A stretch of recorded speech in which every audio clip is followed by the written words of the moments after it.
It's time to check your money with America's money maven, Vicki Brackens. Vicki Brackens is the president of Brackens Financial Solutions Network, LLC, and a registered representative of LPL Financial, member SIPC. Vicki, good to see you.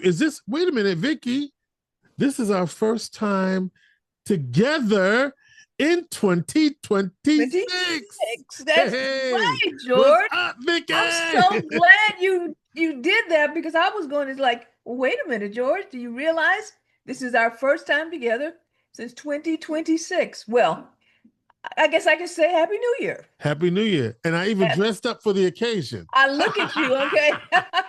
I looked over at you and I went, my goodness, okay. George has on his beautiful purple velvet dinner jacket. What's going on, George? Well, Vicki, as you know, I do own a lot of purple. But yes, for today, as a proud member of the American Psi Phi Fraternity Incorporated. But today, I was representing Vera House as the director of Education and Prevention Services, and we had an open house today at the time of this conversation where we invited people in the community to meet us as the directors of the agency, plus the CEO, to really just, meet some folks. And actually it was a really good time. We were at a downtown coffee house, and actually we'll be doing more of this. The Vera House will be doing more of this in the community. But it was a lot of fun. I got a chance to meet some folk and chat it up. And it's going to lead to some more programming in the community. We do a lot of outreach and education. My department does. And so I got a lot of hits out of that. So it was a lot of fun. But so that's why. Well, we're looking debonair for sure. Okay? Suave, George. Right. And I guess the connection is, for people who don't know, purple is the color of domestic violence awareness. And so that's why, yes. So that's why you see, in October actually is Domestic Violence Awareness Month, but that's why you see purple as a color, because that is the color of awareness for domestic violence, like blue, teal for, child abuse, etc. Right. So I don't want to confuse the issue, but I just want to be sure we clear up something. So because I remember I have a white ribbon from you. Yes. So what's the difference here? Great question. So, and it's actually you don't realize, but that was a layup, Vicki. Thank you. Oh, okay. So the White Ribbon Campaign is a fundraising and awareness vehicle that Vera House uses to help men in particular become engaged in the issue to end domestic violence in the community, based on an event that happened in Montreal in 1989, where 14 women were killed because they wanted to be engineers and so a group of men got together to have the white ribbon be a symbol of them giving up their arms. And so since then, this movement, the White Ribbon Campaign, has become a international movement. Fun fact, Vicki, fun fact. So we wear the white ribbon, and that campaign is actually coming up in 2 months. So stay tuned. We got a breakfast at the somewhere downtown, I think at the Marriott, and then we'll do a walk at Clinton Square. In fact, we're gonna run right by your building. So Vicki, you ain't gonna walk with us, but you come outside and wave when you see us, because we go right down. We'll make sure that day, or at least a couple you come of days outside before, and actually cheer you on. Cheer you on, because we do tie white ribbons around the trees in the neighborhood, and we walk around the corner. Essentially, it's about a 1 mile walk. We walk from there. Well, you do know that my office, I have 3 huge picture windows. Yes, so that we decorate all the time. Maybe you should stop by and have a conversation about something that you can put in display for that campaign in our office. We're gonna do that. We'd be happy to support. Okay. So that's what. So you see the white ribbon. I should have had it on. That's what it's about. So yeah, no, that's what it's about. So yeah, those are the 2 things, and that's both our awareness. Purple being the overall domestic violence awareness, and then white ribbon is for men in particular to be engaged and take a leadership role in what they can do to end domestic and sexual violence.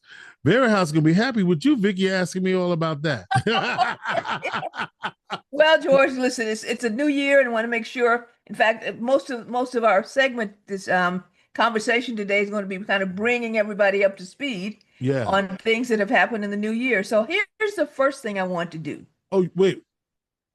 Okay. All right. I'm not gonna steal your thunder. Go Uh-oh. ahead and do what you got to do. Because Oh, I you was sure gonna. now? I'm gonna let you do what you got to do because I know there's a big announcement about something that's already done that they can't participate in. Are you gonna talk about that? Here we go. Okay. Okay. Okay. All right. The first thing. So I don't know if you got that little drum roll thing that Oh, you wait, got wait, over wait, wait, there. Vicky, wait a minute. Wait a minute? Let me go back because I set up for the other piece. So let me go back to the. Let me just see, where is it? I don't have a drummer. What do I got over here, Vicky? Got a I can't even see. keyring or I something. I love you. I love this happening in real time. This is really fun. So, what I got over here? Oh, I have applause. So let me go and do that Just because applause. That'd be good. Okay. that's what I have. All right, hit it again. I want to hear it. I'm gonna do it one more time. Here we All go. righty. Because this deserves applause.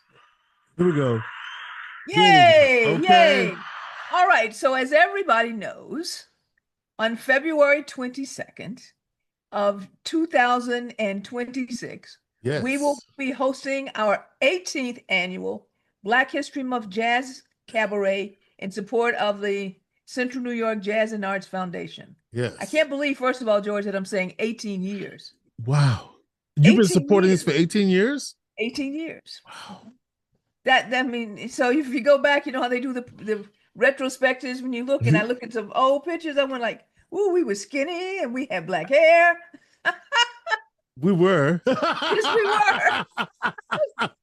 But anyway, 18 years. You know what we got to do? What's that? We got some of those pictures. We got to show some of those pictures from back in Okay, the we can day. go back Yeah, and pull a yeah, bunch of yeah. those I'm pictures. gonna But here's have our good buddy Sean do that for us. Go ahead. okay, all right, good. So here's the important announcement, because we always want to make sure that we have plenty of time to get our tickets and things of that nature.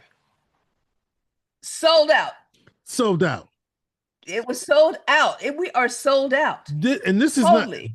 And you've been sold out for a couple of weeks now. Been already for a couple, because I haven't been here to tell you this. We've actually been sold out for a couple of weeks, but I'm making the announcement so that everyone knows, because I'm sure people are calling you saying the website's not working. No, the website's working just fine. Right. Because it's been sold out. We pulled everything down. Is that wait list? We had, You got a wait list? Because people be calling me, and I be saying, "Call Vicky, please. don't Don't go. call me." The wait list is probably 50 deep right now. Wow.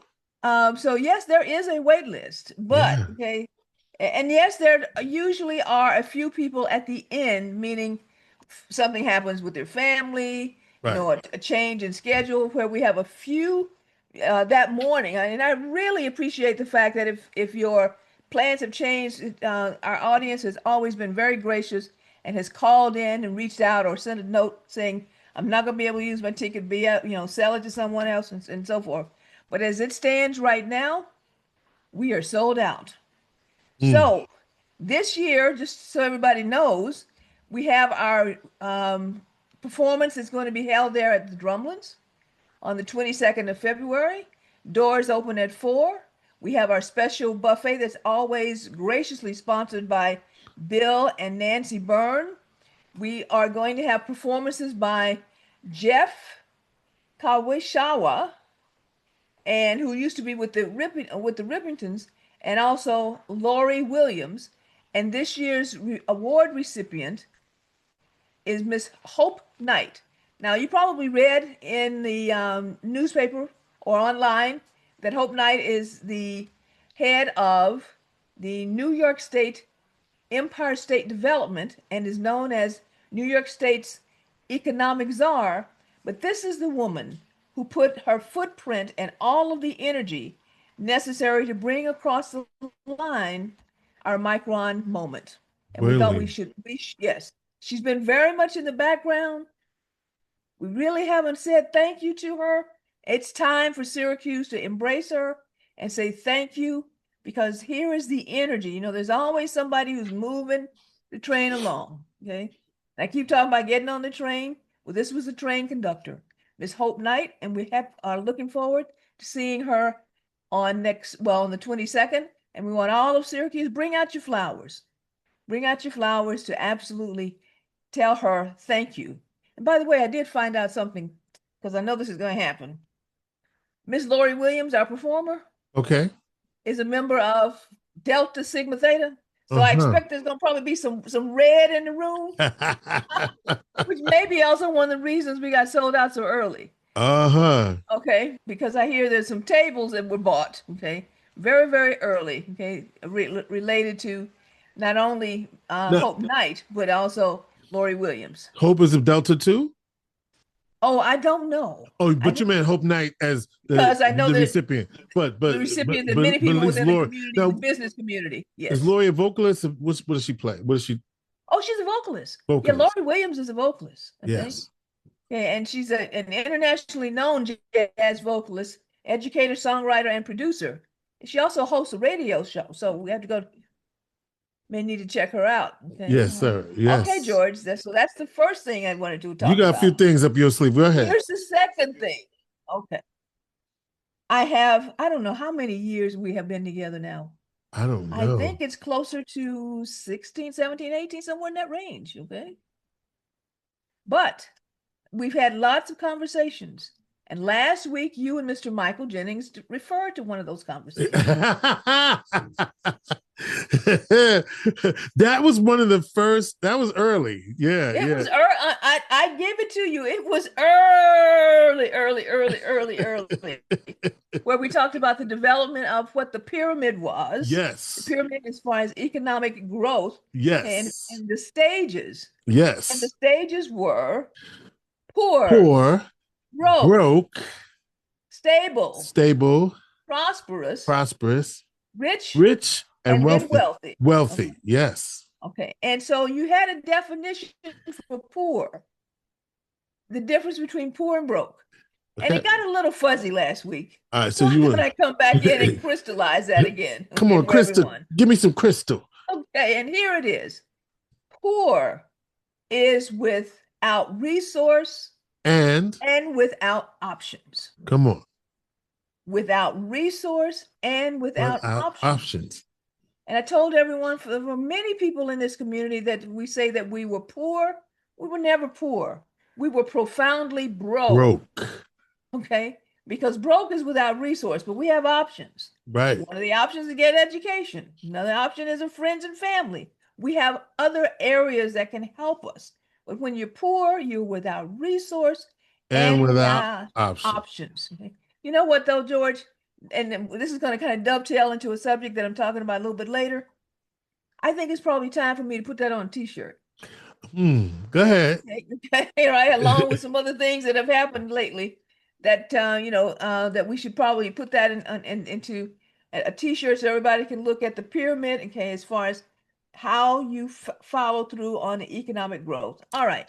So stay right there for a minute, because you were not here when our boy Willie Jolly wrote his book, right?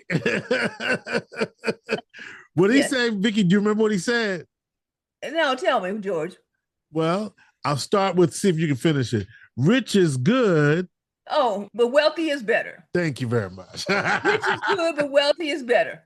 And Willie Jolly and I agree. Rich is good and wealthy is better. But we disagree a little bit on what that means. What that means, right. Okay, so when he's in town next time, I'm not going to do a disagreement on air without him here to defend himself. Okay. But he's here the next time. Well, I'll tell you what we're going to do, Vicki. Okay. One of the next times you come, we're going to bring Willie Jolly on. Oh, fine. I'm ready. Okay. Tell Mr. Jolly I'm ready. We're going to have Willie Jolly and Vicki Brackens have a conversation. We're going to have a conversation. Okay. We'll have a conversation. I'm going to reach out to him. Okay. All right. Then good. So the next thing, though, is this. We've also had, since I was away, we had the Martin Luther King celebration service there at Bethany Baptist Church. You were there. Of course. You were there, okay, and that was back on January 15th. The reason I'm pointing this out is that I could not believe the amazing energy that was in the room. Okay. Yeah, it was great. It was a great, and I wanted to In fact, congratulate. and Reverend Carmi Washington Flood was the keynote speaker. You stop messing up with my stuff. Oh, I'm so sorry. Okay. Oh, yes, Reverend Carmi Washington Flood was the keynote speaker. He came in from Baltimore, lit up the place. Okay. I couldn't wait. I wish we had a little bit more time. And here's what I mean. I do have to correct you though, Vicki. You ready? What's that? Because you said this is just funny. You said she was in Baltimore. That is not correct. You know what she's from Baltimore. Baltimore. She's from Baltimore, okay? She's not from Baltimore. She's from Baltimore. Okay. All right, she's from Baltimore. Thank you, George. Okay. But okay, it was a very inspirational keynote. Yeah. And the thing that really happened is that most of the time you crescendo into something. No. Reverend Flood came into the conversation here, and you had to catch up with her, right? Which was amazing. Okay, to actually see that someone walked in not with energy at level 5 and crescendo up to 10. Now she started at 10 and went to 20. She can't wait for her to come back. Okay? Yes, she did. Cannot wait for her to come back. All right. Yeah. Okay, but while there she is right here. Oh, good. Yeah. I got one of those too, George. Stop it. Stop. All right, let me see if you got one of these. While we were there, I received something that I was very surprised by, and it came from the Cuse Connection. Are you familiar with the Cuse Connection? Yes. Okay, let me see if you got yours. Okay. So from the Cuse Connection, they have a new calendar. New calendar, yeah. First year they've done this? I'm not sure. So what now? First year. Is this the first year that this is the first year that I know of? I know of. All right, we'll just say that you and I know of. This is the first year they have produced this calendar, and you would think, well, what's so special about a calendar? Right. Well, here's what's special about this calendar, and I think everybody should call them, reach out to one of their members, go online, but make sure that you get a copy, because what's so special is this. Every month. Well, since you're gonna do the show and tell, I won't do it. Every month. Well, I think I got a better view than you. Yes, you do. Every month there is a featured individual who is instrumental in the Black history within the city of Syracuse. Okay, yeah, my camera's like going crazy, but yes. This month, for January, the Reverend William A. Mack Sr. is the featured person for the month of January. If you don't know this, Reverend Mack was born here January 26, 1918, and he founded the Second Olivet Missionary Baptist Church here in Syracuse. And that is, Second Olivet now is probably, I don't know, 1918. How many years is that, George? Wait, you asking me to do math? I'm asking you to do math. Well, let's see. He founded it in what year? January 1918. No, he was born in. He was born there. I'm sorry. Yeah. He didn't founded the church. Okay, they don't have a date there. I'm sorry. Yeah. The church was founded later. From pastor of Second Olivet from 1947 is the date. Okay. In 1947. All right. Now, also what was noted in here is that he was the father of Reverend William Mack Jr. and the late Frankie Mack, and he also licensed many individual ministers here, including Reverend Forrest Adams of Tucker. So he was instrumental in the creation of Tucker Baptist Church. So you should get a copy of this, because every month there's a featured individual who is part of Black history here in the Syracuse area. And of course, somebody you might recognize in the cover. Yes, I'm sure. But in order to reach out to Cuse Connection, I'm going to give them a shout out here. Go ahead. Cuse, C-U-S-E, Connection, one word. 246@gmail.com. Get a copy of this. Now, see, Vicki, the only reason why I'm glad you endorsed them because I did talk about this last week. So so I'm glad you're. I absolutely have loved going through this and spend many hours, I'm sure, doing some additional work concerning And, each one of the monthly and featured articles. and let me just say this: I'm so proud of the fact that our good buddy Ken Jackson is the featured for May for May, the late Ken Jackson who passed in 2025. We're glad that among others who is featured, and some of the people and some of the people you're like, oh, I remember them, and so it's a very good list of folks. Yes. Okay. And I'm sure it's going to be. It's if this isn't the first one, there's going to be another one. I'm sure. Well, after this, I'm sure, okay, because there's going to be such an outpouring. Yeah. What I want to hear from the Q's Connection is, Vicki, stop telling everybody about this because we sold out. Okay. And because if you don't get a copy, if you don't rush out right now and get a copy, you may be on the same end as you were as far as the tickets were concerned concerning the Jazz Cabaret. Call them today, get your copy. It was only $25. Yeah. Okay. It's a fundraiser. It's a fundraiser. And it's a fundraiser. It's a fundraiser for the scholarship program that they have. Yep. All right. Here we go, George. Let's get into some meat. Okay. Some additional meat. I was going to say, what was that?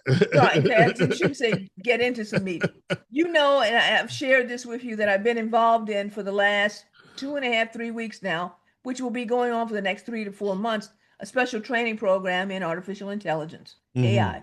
Yeah. And question came up like, Vicki, why would you want to do that? Mm-hmm. Okay. Now, with all of the things that are going on around us, and all of the changes that are happening as far as innovation is concerned, it would be negligent of me not to, because the impact, first of all, on a personal basis and on a financial basis is going to be, I can't really grasp it fully yet, because each day that I learn more, I see how much more there is to learn. So I'm telling everyone right now, you cannot afford, in fact, I believe it was Jamie Dimon, you cannot afford not to get trained in AI, because if you don't, AI will not take your job, but someone who is trained in AI will take your job, because we are ratcheting up the technology and ratcheting up innovation again. Now, George, here's the sad thing. I don't say, well, maybe sad's about the wrong word, but I don't just say it that way. You and I are the age that we remember the first personal computer. Yeah. I am of the age that I remember computer rooms and CAD systems. Yeah. And being on my college campus where you had to get lab time just to key punch. And the cards and the programming. Cards. You had to like write the language. Oh, man. Yeah. Okay. I am also, because of the interscholastic math program, which I don't know if they had it up here in New York, I probably did, or something similar. They were testing individual students. It finally dawned on me what was going on back in the 60s to see who had the aptitude for computer programming through what would they call the new math. Do you remember being taught new math in the binary system? I don't remember the new math because it was already new by the time I got it. Anyway, okay.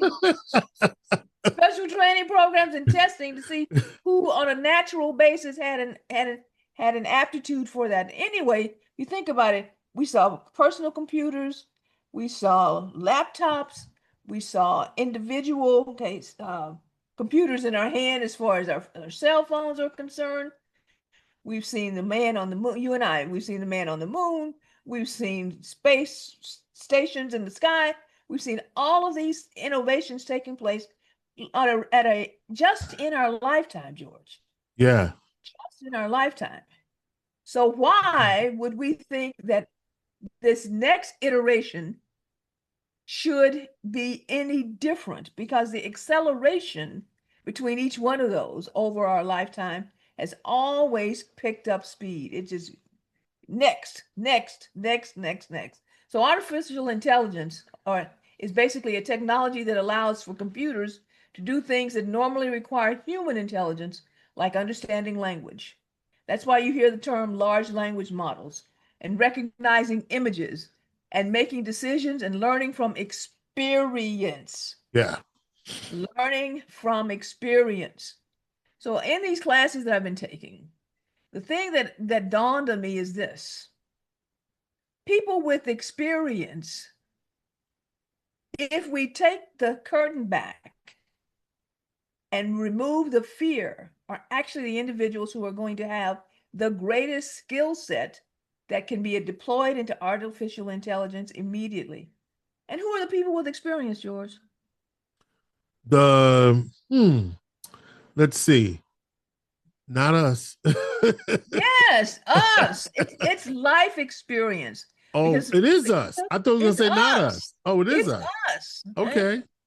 It's us. Reason being is that in order for you to command and have control of your agent, your avatar, your AI avatar, which is a digital visual version of a person or a clone, or your AI agent, which is an AI system that can take actions on its own to complete tasks under basic chat box that just answer, unlike basic chat boxes, just answer questions. Your agent acts on your behalf if you give it the right commands and you train it with the right information and you provide the right experience base. My agent the other night apologized to me. Did you hear what I said? How so? No, no, You no. said you no. I heard you said the agent apologized to you. So I want to know, how did that happen? I said I was not happy with the work that it was producing. And it said, "I'm sorry. You're right." I'm sorry, you're right. I No, I know what you mean, because let's say you ask the agent to do something for you and they don't do it. And I was like, "You didn't do that." You're absolutely right. Thank you for catching that. Here's what you asked me for. When that happened, I had to sit back and drink a little coffee, okay? Because what I heard and what I saw was the impact of the interface, the joining of the two intelligences in order to move forward. So here's my bottom line to everyone. Stop being afraid. Yeah. Get out there, take advantage of the experience that you have, and learn how to interact with and create your own AI agent who is going to work on your behalf. And you have less work that you will physically have to do because you are training and having the agent work for you. So it's like doubling Vicki, George, or tripling Vicki. George, I am more than excited Yeah. about what I'm learning every day. Okay. And more than excited about the work output that I see coming. What were you about to tell me? Get on the train. Get on the train. You know what? They're gonna end up banning this show. We having too much fun tonight. Today, we having too much Okay, fun. get on. Okay, I can't say it enough. Get Get on the on the train. train. Now we got to get on the train. We're talking about artificial intelligence. Guess what? Right down the road, we just broke ground. At Micron. Well, at Micron, this is the last thing we'll talk about. What's happened since I've been, this month. We just broke ground for the Micron fabs, the four of them that will eventually be built, but for the number one, broke ground, had the governor in, had all of the officials in who've been working on, had in fact, even the director or chairman for commerce, Ludnick, he came in from DC, and we broke ground. Syracuse. Syracuse, listen to me. We broke ground. We've been talking about this for 3 years. Folks had all kinds of doubts. This will never, never, never, never, never, never happen. We broke ground. Trees are coming down. Bulldozers are coming in. The train is not moving slowly anymore. The train has picked up speed. But my point is, artificial intelligence, AI, has to run on what, George? Memory. And it comes through the chips that are designed and built by Micron, is one of the two largest, okay, in the world. Syracuse, you are sitting in the middle. We're sitting in the middle of a revolution that has been 40 years in the making, because I came here about 40 years ago. And now is the time. We cannot wait, and we should not delay. Get going, George. All right, so here's what I have to say. Can't tell you about the jazz tickets anymore because that's gone. But if you have questions and you want to start, I have a special announcement I almost missed. Okay. But I am going to be speaking and doing a virtual training session on intergenerational wealth, not generational wealth, intergenerational wealth. It's with the AKA sorority there in St. Petersburg, Florida, on the 24th of February. More details to come when I come back. But if you have a desire to start finding out more about intergenerational wealth, reach out to me. Now, if you need questions, area code 315-930-4499 or info@brackensfsn.com. George, our plate is definitely full. Vicki Brackens is the president of Brackens Financial Solutions Network, LLC, and a registered representative of LPL Financial, member SIPC. She is America's money maven.